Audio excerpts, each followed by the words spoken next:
À cela s'ajoute le forfait sûrement aussi de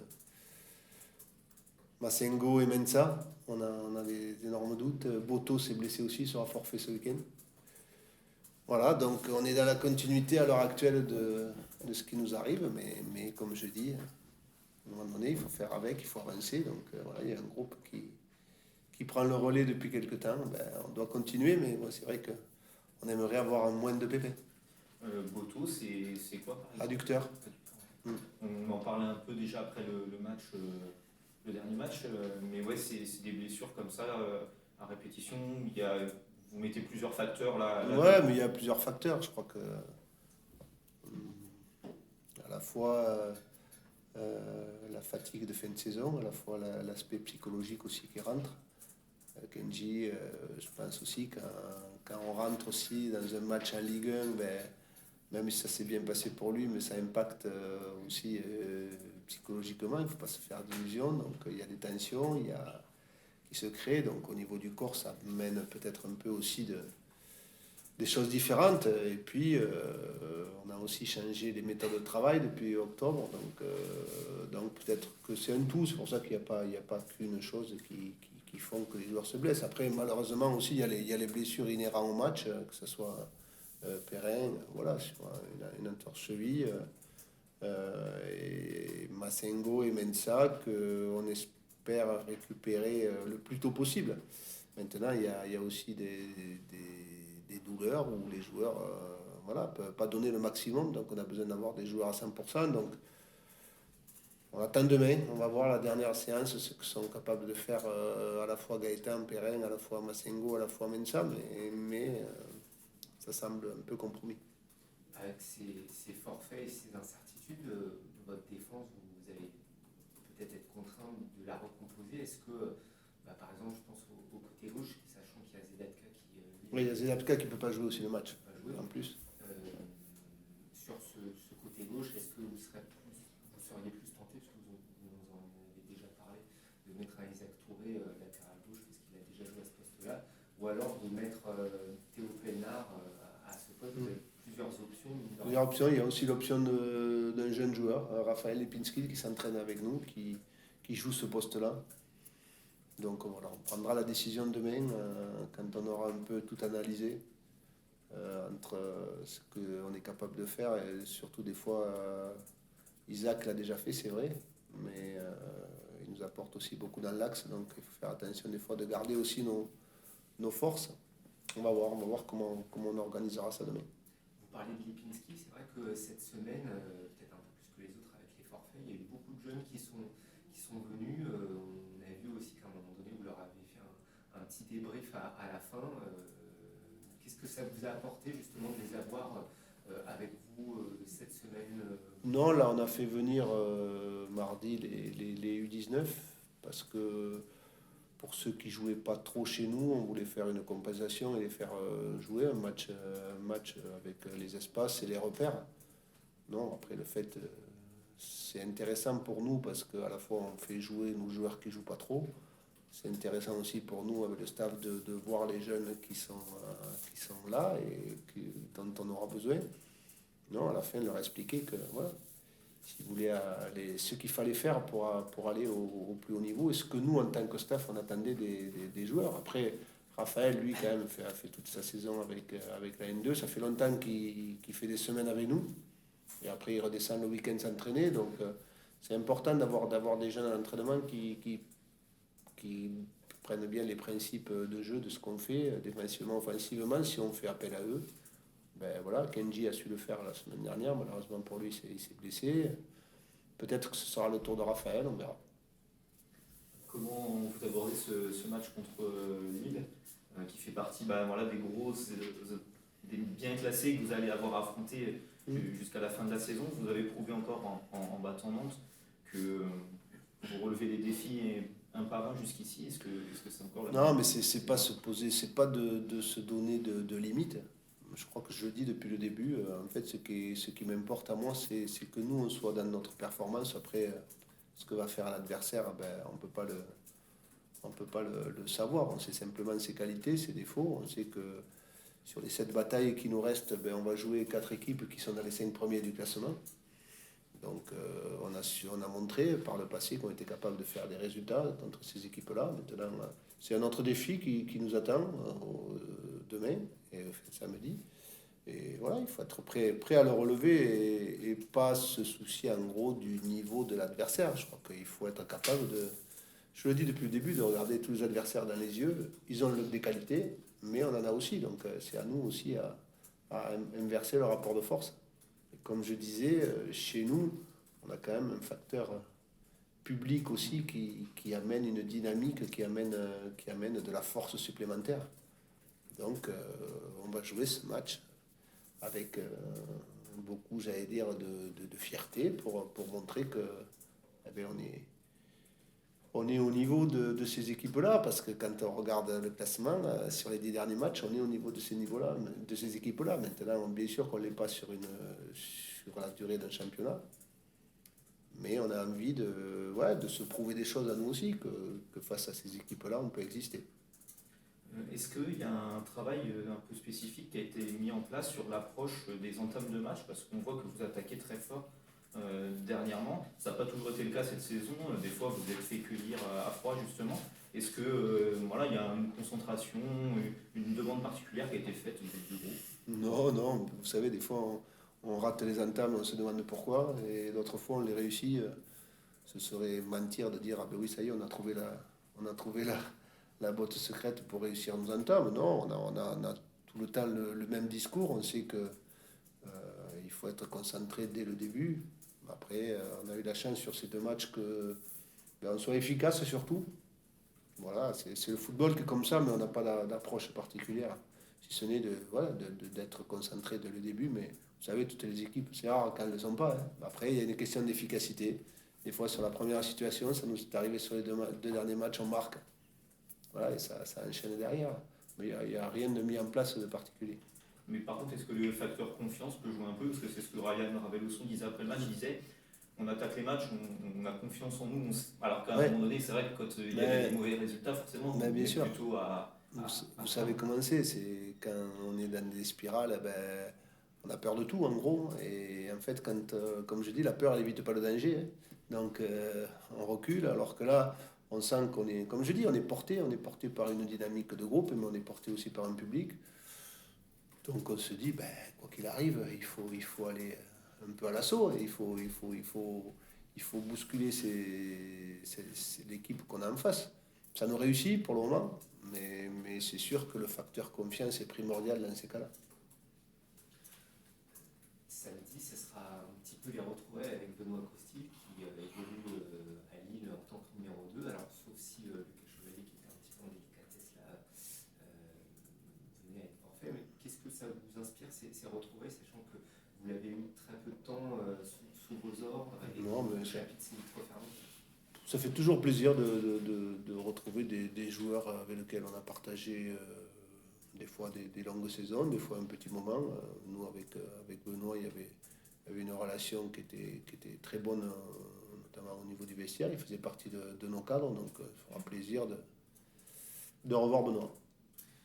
Est-ce que vous préparez les matchs en fonction aussi de qui arbitre? Je vous pose la question parce que votre prédécesseur, il y avait un espèce de préparateur à arbitre. Alors ça se fait peut-être dans certains clubs aussi pour analyser un petit peu comment justement le directeur de jeu arbitre. Est-ce qu'il a le coup de sifflet intempestif? Est-ce qu'il a plutôt l'habitude de laisser jouer ou pas? Est-ce que ça fait partie de votre préparation de match de se concentrer un peu sur comment pas se mettre l'arme dans la poche, mais bien aborder ça? Non, dire que ça fait partie de la préparation du match, je dirais non. Par contre, des fois, on sait qu'il y a des arbitres qui laissent plus ou moins jouer, on donne des indications aux joueurs, mais non, franchement, c'est pas quelque chose sur lequel je perds du temps. Voilà. Alors que ouais, c'est important parce que des fois, mais comme je dis, je préfère me concentrer sur mon équipe, sur ce qu'on va mettre en place, plutôt que de perdre du temps sur des choses qu'on ne maîtrise pas. Je veux dire, l'arbitre, il est là, heureusement qu'il y en a déjà, et Et oui, il fera des fautes des fois en notre faveur, des fois en notre défaveur, malheureusement. Et c'est sûr que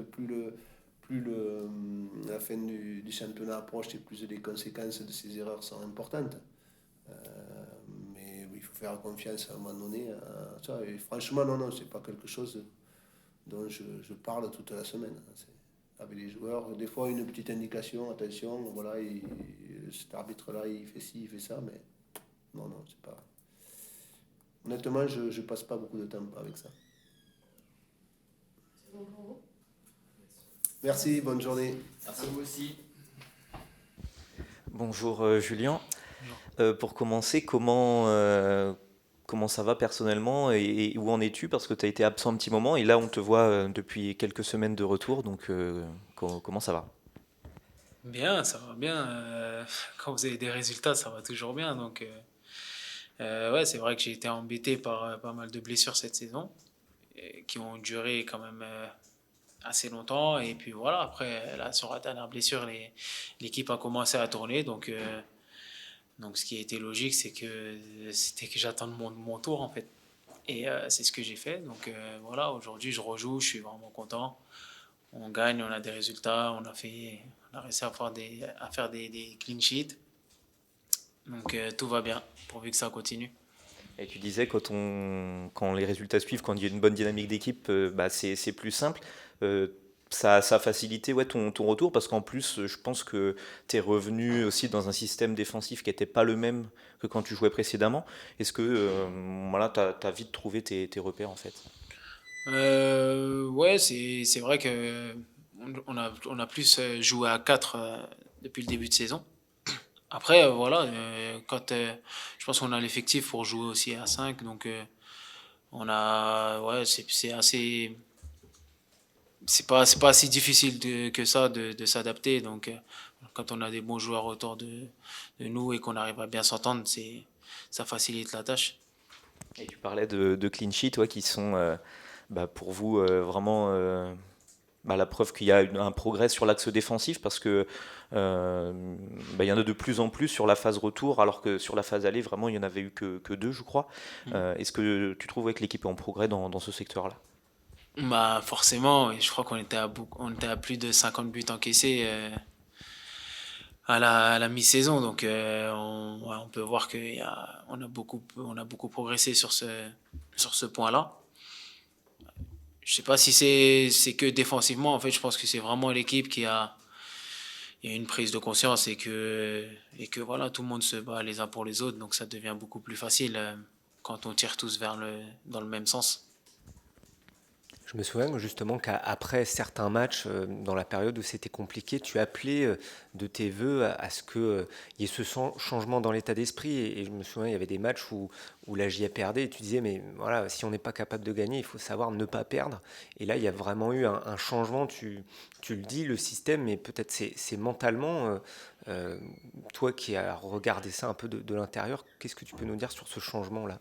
Non, mais c'est exactement ça. Et puis si vous vous rappelez aussi, je vous disais que je sentais qu'on avait les qualités justement et puis le potentiel pour faire beaucoup mieux. Donc je m'étais pas trompé. Bon, je veux pas dire que j'ai un sixième sens ou quoi, mais bon, il y a des trucs que tu vois et que tu ressens en fait.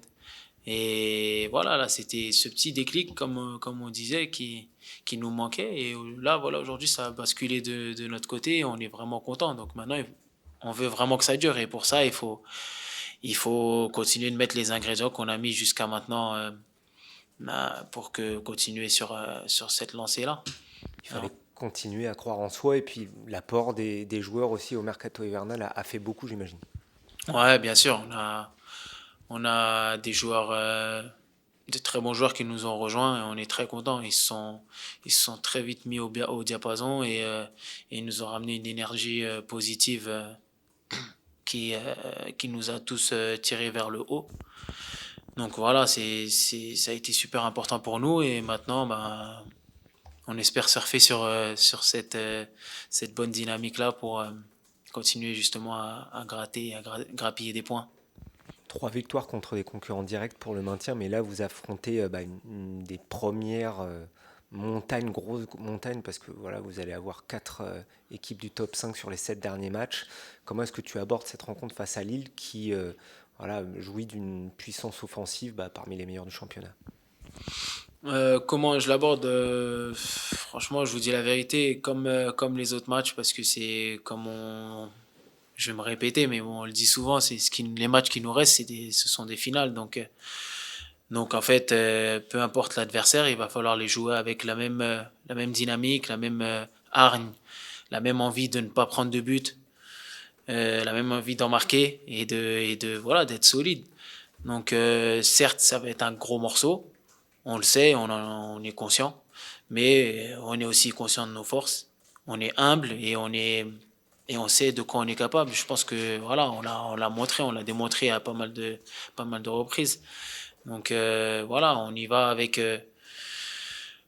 de la confiance et en vérité, si on ne croit pas en nous, personne ne croira en nous. Donc voilà, on va le faire, on veut le faire ensemble et jusqu'à la fin de la saison, ça va être comme ça. Voilà, là c'est Lille, après ce sera Marseille et les gros. Donc voilà, c'est des matchs que tu dois jouer. Je pense que c'est des matchs où il faut prendre aussi du plaisir parce que ce sont des gros matchs et on joue au foot pour jouer ces matchs-là. Donc il ne faut pas avoir de pression particulière, il faut les jouer à fond et comme je vous dis, avec nos qualités.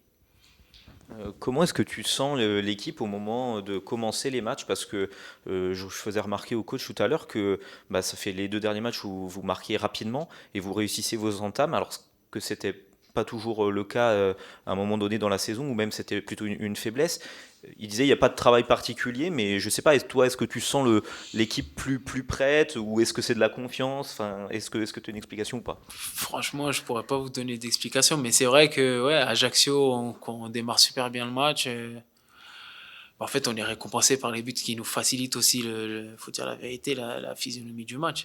Mais, euh, mais ouais, tant mieux que ça tourne comme je vous dis, puisqu'il y a des 3-4 mois de ça en arrière, voilà, ces trucs-là, ils auraient joué en notre défaveur et ça aurait été contre nous. Et aujourd'hui, voilà, ça a tourné. Donc, j'espère qu'on a fini de manger notre pain noir, entre guillemets, et qu'aujourd'hui, voilà, on profite de ces moments-là.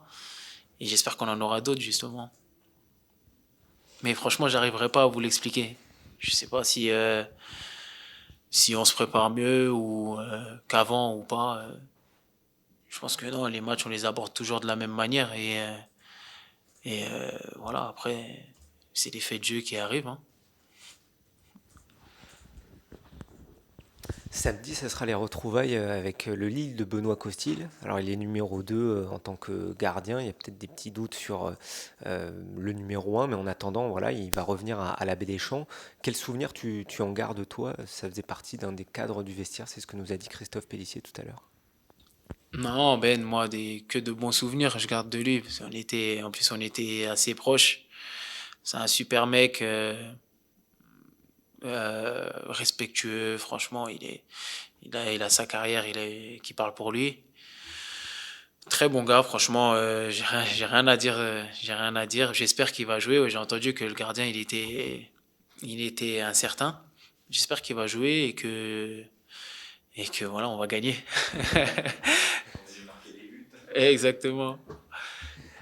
Est-ce qu'entre joueurs, on regarde avec attention qui est désigné en tant qu'arbitre pour une rencontre, sachant que certains ont des réputations? Est-ce que c'est quelque chose dont on se dit en tant que joueur que ça va peut-être pas influer sur le match, mais que tiens, celui-ci ou celle-là, il va falloir se la mettre dans la poche, ou alors on va pas pouvoir lui parler, ça va être compliqué. Voilà, comme les adversaires, finalement, on se fait une idée. Est-ce que l'arbitre, c'est un sujet de discussion entre joueurs? Non, un sujet de discussion, non, pas du tout. Non, enfin, en tout cas, moi, j'en parle avec personne parce que pour moi, le match, en vérité, il dépend pas de l'arbitre.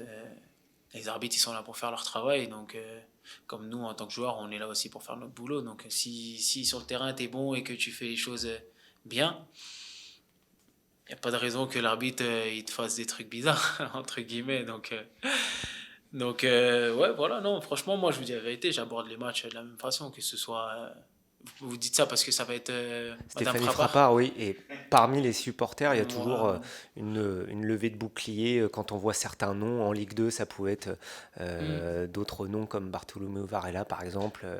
Voilà. Ouais, non, franchement, je vous dis la vérité. Non, pas du tout. Moi, ça ne change rien, en tout cas, à ma préparation du match. Vous imaginez si je commence à préparer mes matchs par rapport aux arbitres, on a déjà suffisamment de problèmes à régler, non? Non, non.